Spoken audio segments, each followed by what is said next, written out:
位朋友好，我是北京师范大学的老师，我叫张丽。今天我要跟大家聊的是性别观问题。我所关注的是作家和作品的性别观对于我们今天的生活的影响。是什么使我们脑子里有了关于什么是男人，什么是女人，什么是好女人，什么是坏女人，什么是好男人，什么是坏男人的想象呢？恐怕我们很难说清楚。我们的性别观其实是由很多东西促成的，但非常重要的一个来路是与我们的阅读有很大关系。文学作品塑造我们的性别观，或者说我们的性别观是被文学作品或者影视作品塑造的。比如我们看一部小说或者一部电视剧，我们读者们经常会说，这位作家的性别观实在是成问题，或者说这位作家的大男子主义太强烈了。这样的说法和想法其实都在证明作家的性别观对于我们今天文化生活的重要性。2018年7月到2018年底，我先后对中国127位新锐作家进行了性别观调查。后来一些著名的作家也加入了这样的调查中，包括铁凝、贾平凹、阿来、韩少功、阎连科、苏童、毕飞宇等等。我们现在来看一个小的视频。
正如大家所看到的，这个调查受到了非常广泛的关注，这个是我未曾料到的。为什么要做性别观调查呢？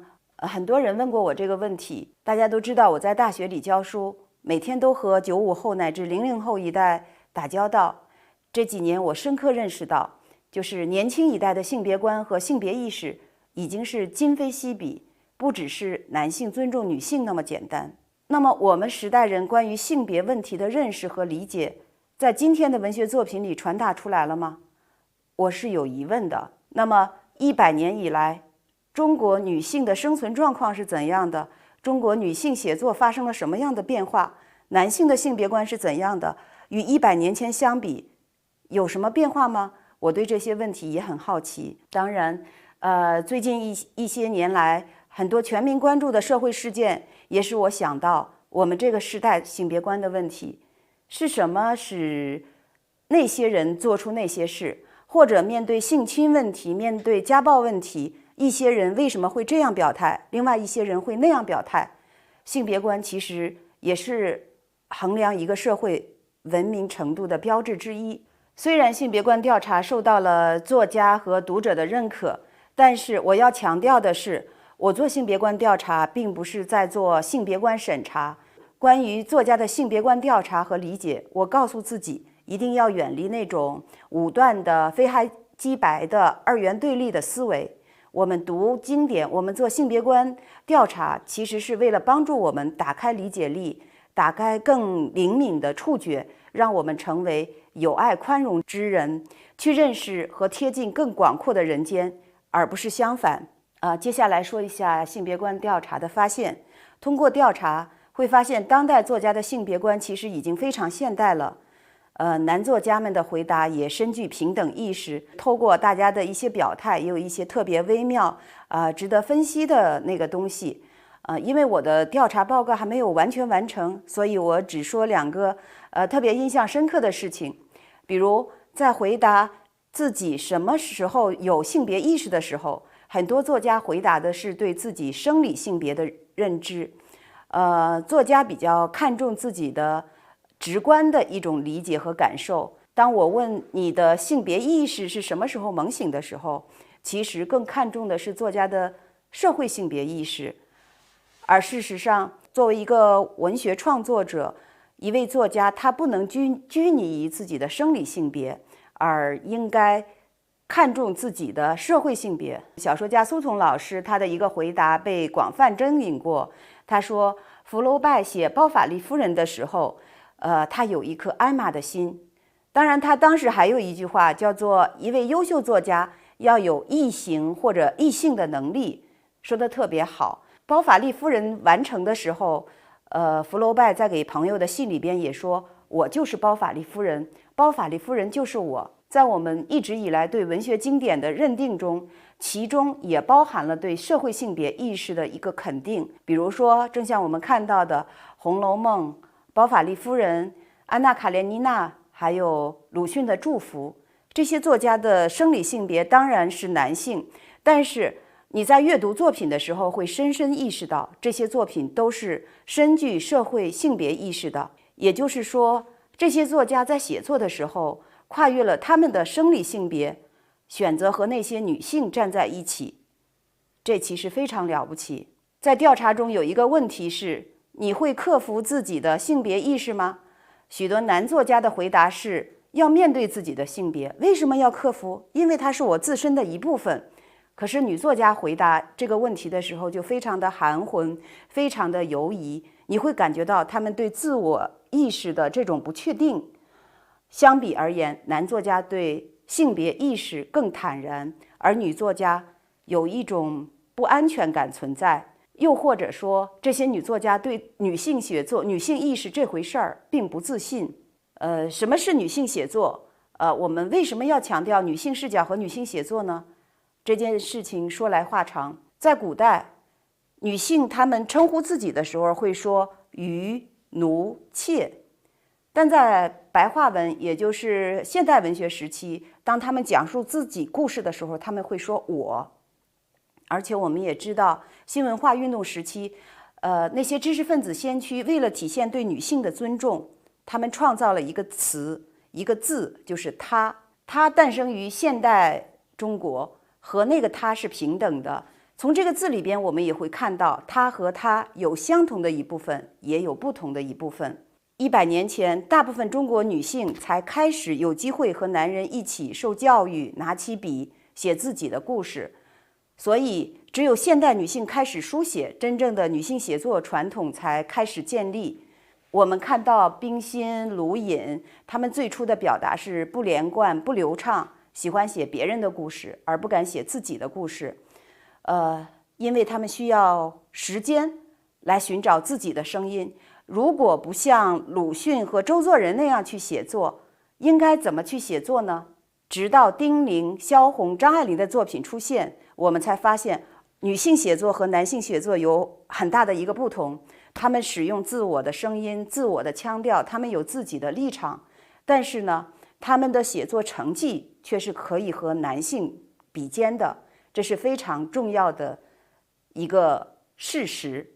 在现代文学时期，有2个女性形象特别受关注。一个女性形象叫挪拉，她是易卜生玩偶之家里边的女性形象。然后她有一句话，她说：“我是和你一样的人。”那个你其实就是她的丈夫。当然，在这一句话里边，你能感受到就是她和她丈夫之间的那种等级的差异。那么在商事里，鲁迅的商事里边，子君也是一个非常重要的女性形象。她说的一句话：“我是我自己的，谁也没有干涉我的权利。”当子君这样说话的时候，实际上她已经深具主体性。作为一个现代女性，她已经开始独立地发出自己的看法和自己的见解。今天我们之所以讨论作家的性别意识，强调女性写作，其实是在平等的前提下尊重一种差异性。我们对一部好作品的判断其实是有一个潜在标准的，或者说长久以来有一个潜移默化的认识。如果你对一位女作家说你写的一点儿也不像女人写的，一般情况下她会被当作一种夸奖，夸奖者和被夸奖者都默认。可是几乎很少有一个人会对一位男作家说你写的一点儿也不像男人写的，因为大家都明白这个评价非常的有问题，有可能不是一个夸奖，这就是我们习焉不察的一个文学事实。所以今天那些反对女性写作，强调这个世界上写作没有男女之分的人，是不是应该停下来想一想，我们有没有忽视女性的具体处境，是不是为达到一种普遍的、一致的、整齐划一的标准而无视那些本来的不同？所有人都是平等的，没有性别之分，这话当然没错。可是具体到写作本身，不能在平等的概念之下抹杀所有书写行为的具体性。我们大家都喜欢那句话，要贴着人物写。那么贴着人物写的时候，是否要看到人物的性格、性别、阶层、种族呢？我们知道一个人是男是女，是穷是富，地位是高是低，甚至高矮胖瘦都会直接影响一个人的行为方式，这是写作中需要面对的具体问题，它决定人物性格和命运。如果是一个男作家，他是否应该考虑女性人物的这种生理特征？如果是女作家，她是否应该考虑人物的男性气质和男性身份呢？所以对女人和女性身份的关注，强调女性写作和女性立场，其实不是为了排斥和关闭，而是为了更好的打开和理解。在女性声音和女性处境普遍被忽略的情况下，关注女性和强调女性应该是现代社会的基本常识。如果我们回看文学史，可以发现女性写作的贡献其实是非常大的，但常常会被裹挟在其他话语里边。比如说80年代初期的时候，张捷、戴厚英的写作表现的不是强烈的性别意识，而是一种普遍的人性。女作家通过这样的爱的概念，努力从一种写作倾向中摆脱出来，所以他们反复会说我是人，然后是女人，我是作家，然后是女作家。他其实是把女性的问题落在了个人的层面。90年代的时候，作家写身体是对以往文学话语的一种挑战。在当时，个人化写作、身体写作都成为有一种非常冲击力的写作行为，有一大批作家为此做出了非常重要的贡献。可是也正是在那个时候，女性写作被市场化了，变成了某种意义上的美女写作，一种商业行为。其实林白一个人的战争非常具有先锋性，作为女性写作的代表人物，林白后来写了《妇女闲聊录》，北居来词也是女性视角关照中国几十年来的社会变迁，但是人们也并没有把它当作女性写作。而更早的时候，也包括铁凝的《玫瑰门》，它书写了女性的历史与社会变革的复杂关系，还有我们知道的阿特伍德的《使女的故事》，也是女性写作，它其实都冲破了我们对女性写作单一和僵化的理解。那么今天我所强调的新女性写作，其实是更看重女性及性别问题的复杂性，强调写作者的社会性别，将女人和女性放在了更广阔和更复杂的关系里边去关照。女性写作不仅仅也不应该只是个人化写作和身体写作。所以之所以有新女性写作这个专辑，我和十月杂志一起在今年的3月8号推出了新女性写作专辑。我强调新女性写作是希望和以往的那种女性写作区别开来。一种理想意义上的女性写作是它有如四通八达的神经，它连接女人与男人，女人与女人，也连接人与现实，人与大自然。包括翟永明、林白在内的13位作家，他们共同参与了这样的一个写作，这些作品迸发出新的火苗。当然，我们谈到女性写作的时候，必须要谈到女性主义文学批评。我认为女性主义批评可以有助于我们更好地理解作品和这个世界。比如阁楼上的疯女人，它是一个典型的女性主义批评著作。她在女主人公简爱之外找到了另外一个进入作品的角度，于是简爱的故事有了另外的读法。如果我们站在罗切斯特的角度，会会感觉那个博莎梅森其实是个疯子。如果我们站在简爱的角度呢，就会觉得这个女人实际上阻碍了她的幸福。可是如果我们站在博莎梅森的角度，她其实是被社会压迫的失声的女人。如果她可以说话，那么罗切斯特有可能就是一个冷酷无情的男人，非常令人讨厌。所以以前我们习惯的站在简爱的角度，那么疯女人和她虽然都是女性，但是立场和观点都并不相同。这也使人意识到，就是在同一个女性内部，就是简爱和博莎梅森其实是有非常大的阶级、阶层和立场的之分的。所以这个解读没有出现之前，我们对简爱的理解是非常单一的。而这一批评方法，则让我们看到那些不应该被忽略的，看到了那些更扩大的世界，也更好地理解了这个作品和我们所身在的这种生存。女性写作其实是具有弹性和包容性的概念，它其实是可以充分讨论的。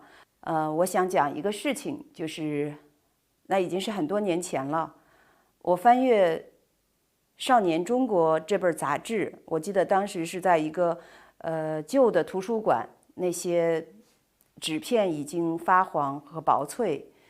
但是那个黄昏，我看到了《少年中国》的杂志的时候是非常感慨的，因为那个杂志有一篇是关于1919年元旦人们关于我心目中理想女子的这种畅想。我看到有位女士说，未来男女之间应该是平等的，没有阶级的，女子是自由的，不受束缚的，男女之间应该相互扶助，女子不应当依赖男子，女子不应该遵守男子不遵守的法律，男女之间交际应该公开，等等。100年过去了，那个理想实现了吗？应该是大部分已经实现了吧。还比如说100年前，女作家这个称呼其实是有贬义的。再往前，文学史上很多女作家都不敢数女性的名字，要写男人的名字。可是现在这些现象慢慢消失了。100年前，中国女性是要缠足的，而且不能上学，即使进学校也不能和男人一起接受平等教育，不能实现男女同校。可是今天我们已经实现，克服不平等和偏见，这一切需要一个过程。我们的性别观进步了吗？我很多次面对这个问题，而我每次回答基本上也都是乐观的。虽然有时候我也会感到悲观，但是为什么我们会感受到倒退呢？其实是因为我们整个社会的意识在觉醒，我们每个人开始变得敏感。最后我想跟大家分享一个故事，那是历史上一个真实的故事。1919年夏天，一位远在兰州的名叫邓春兰的普通女学生给北大校长蔡元培写了一封信，她希望能够到北京大学做旁听生，实现男女同校。那是100年前，这是非常不可思议的一个要求。但是整个社会和我们的媒体发现了一种契机的可能。1919年8月3日，北京的《晨报》马上以邓春兰女士来书请大学解除女禁为题，开辟了大学开放女禁的讨论专栏。而《民国日报》和《少年中国》也以专号的形式讨论大学开女禁这个问题。全社会对于男女同校开始了一种讨论和想象。正是在这样的一个土壤酝酿之下，1920年元旦，上海《中华新报》发表了蔡元培的讲话，他宣布北大开放女禁的决定。而几乎与此同时，南京高等师范在陶行知的倡导之下，也开始招收女生。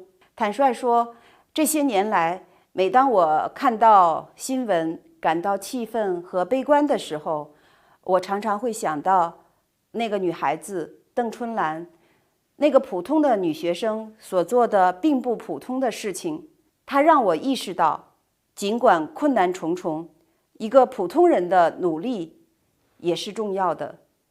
因为我们每个人的性别观都不是孤立的，它是我们整个时代的文化土壤，是我们社会空气的一部分。我们每个人的性别观最终会构成我们时代的性别观。全社会性别意识的改变，有时候只是在微妙的一瞬间。好，谢谢大家。